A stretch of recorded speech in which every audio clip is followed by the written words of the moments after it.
चलिए यहाँ पर कहानी चैप्टर कुछ अगला स्टार्ट करते हैं जी। कहानी और चैप्टर कहता है कि स्ट्रक्चर को स्टार्ट करिए, तो चलिए स्ट्रक्चर स्टार्ट हो चुका है।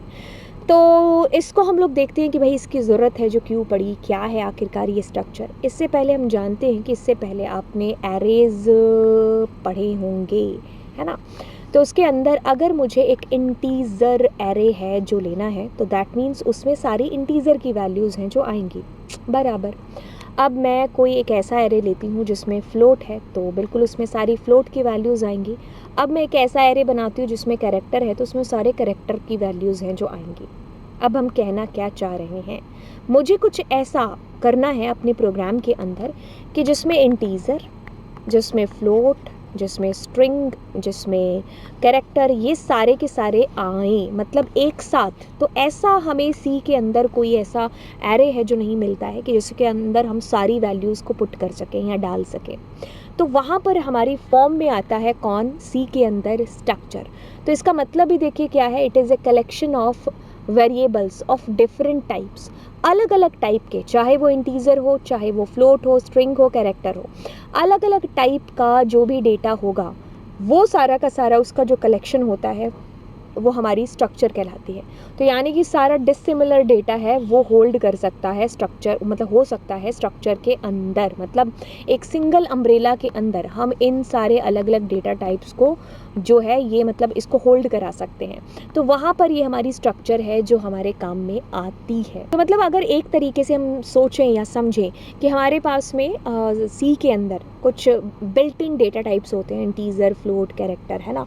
तो अब हम कुछ ऐसा डेटा टाइप है जिसका निर्माण, जिसकी क्रिएशन करना चाहते हैं, जिसके अंदर हम अपनी मर्ज़ी से वैल्यूज़ को डाल सकें।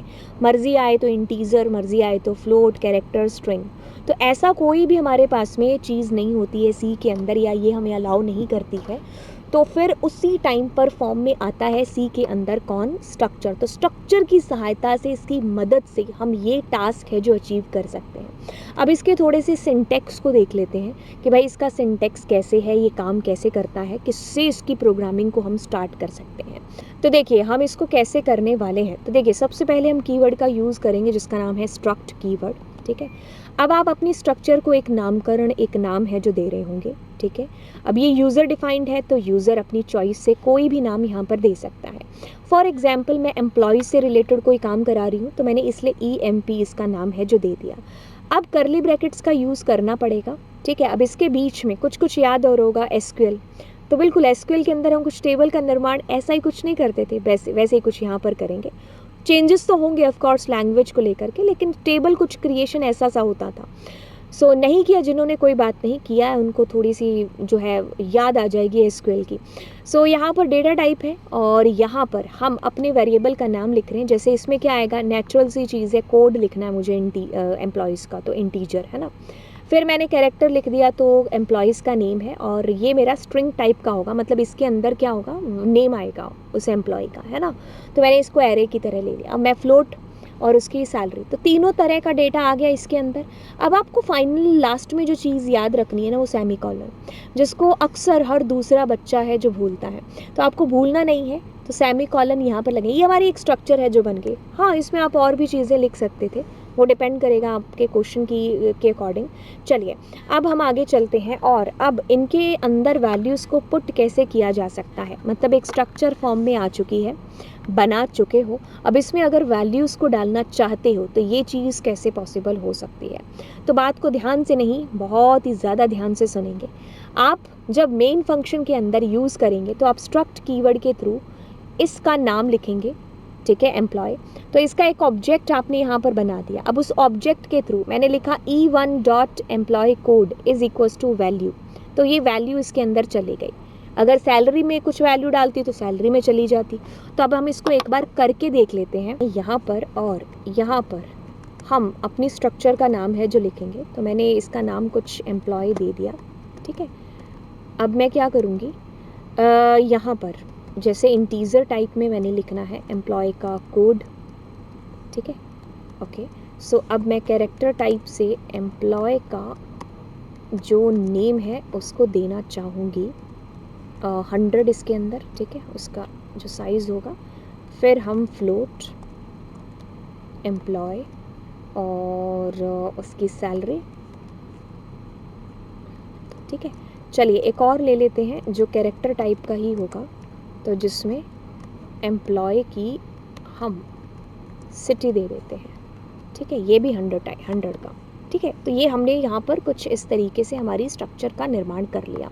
सेमीकोलन भूलना नहीं है। ठीक है, अब हम आते हैं हमारे मेन फंक्शन के अंदर। तो यहाँ पर हम उस स्ट्रक्चर को यहाँ पर उसका ऑब्जेक्ट बनाएंगे। तो EMP, लेट सपोज मैंने E1 नाम का एक बना लिया।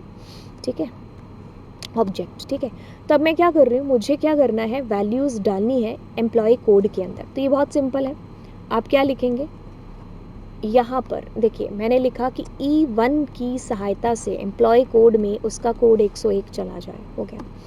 अब हम E1 डॉट एम्प्लॉय की का जो नेम है, अब उसको मैंने डाल दिया जैसे कोमल।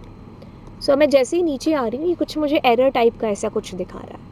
अब एक चीज़ आपको याद दिला दूँ कि आपको थोड़ी टाइम पहले, आई थिंक 2-4 क्लासेस पहले एक चीज़ बताई थी कि हम अपनी स्ट्रिंग की वैल्यूज़ को चेंज नहीं कर सकते।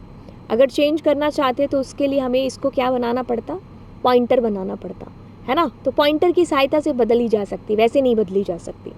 तो अब हम इसके लिए क्या करेंगे, थोड़ा सा कष्ट उठाएंगे और यहाँ पर हम इंक्लूड और स्ट्रिंग कर देते हैं।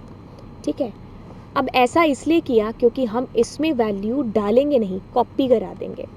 ठीक है, तो कॉपी कैसे कराएंगे, तो आपको याद होगा आपने CPY फंक्शन अभी यूज़ किया था। तो उसके अंदर क्या था, अगर मैं लिखूँगी यहाँ पर E1 डॉट हमारा जो एम्प्लॉय नेम है, उसके अंदर अब ये कोमल वैल्यू चली जाए, बस इतनी सी। अब एरर नहीं आएगी। अब मैंने कहा एम्प्लॉय का कोड हो गया, उसकी सैलरी दे देते हैं। तो सैलरी के अंदर लेट सपोज मैंने ज़्यादा सैलरी नहीं दे दी। हाँ ठीक है, अब फिर से हमें कॉपी करना पड़ेगा क्योंकि अब मुझे उसकी सिटी का नाम देना है यहाँ पर। ठीक है, तो सिटी एंड जैसे मैंने K4 कोटा दे दिया, कोमल कोटा में रहती है। तो ऐसा करके हमने दे दी वैल्यू। अब हम चलिए करते हैं क्या, प्रिंट करा लेते हैं। सो प्रिंट F, अब मुझे सबसे पहले मान लीजिए उसका नाम प्रिंट कराना है, तो मैंने /n।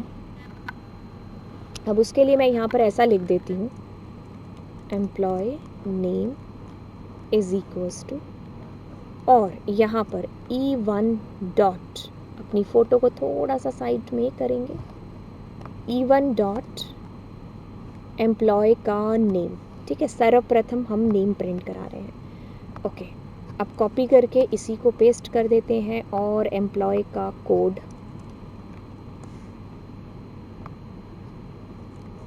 ठीक है, और %d आएगा इंटीजर के लिए।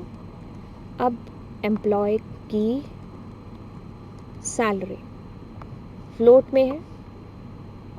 ओके, यहाँ पर सैलरी, फिर एम्प्लॉय की सिटी, तो सिटी हमारा %s ही रहेगा।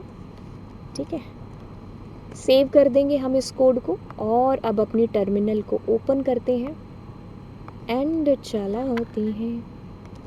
तो देखिए आपके पास में कुछ इस कदर इस प्रकार से हमारा आउटपुट है जो आ गया, कोमल आ गया 101, सैलरी, कोटा, सारी चीज़ें हो गई। तो एक बार इसको कॉपी करते हैं। तो देखिए काम चीज़ किस प्रकार से किस तरीके से हुआ, किस तरीके से हुई। तो ये मेरी एक स्ट्रक्चर बन गई। जी हाँ बिल्कुल। अब इसके अंदर मैंने एम्प्लॉय कोड, जितने अलग अलग टाइप के डेटा टाइप्स आ सकते थे वैल्यूज़ डालने के लिए, उतना मैंने एक स्ट्रक्चर तैयार कर लिया। अब मैंने इसका एक ऑब्जेक्ट बना लिया, उस ऑब्जेक्ट की मदद से मैंने इनके अंदर वैल्यूज़ इनिशलाइज कर दी। अब खाली क्या कर दिया, एक एक करके उनको प्रिंट करा दिया। बोलो इजी है कि नहीं है? बिल्कुल है। ठीक है, तो चलिए फिर चैनल सब्सक्राइब हो जाना चाहिए, दोस्तों के साथ शेयर भी हो जाना चाहिए। मिलते हैं आपको नेक्स्ट लेक्चर के अंदर। Bye bye.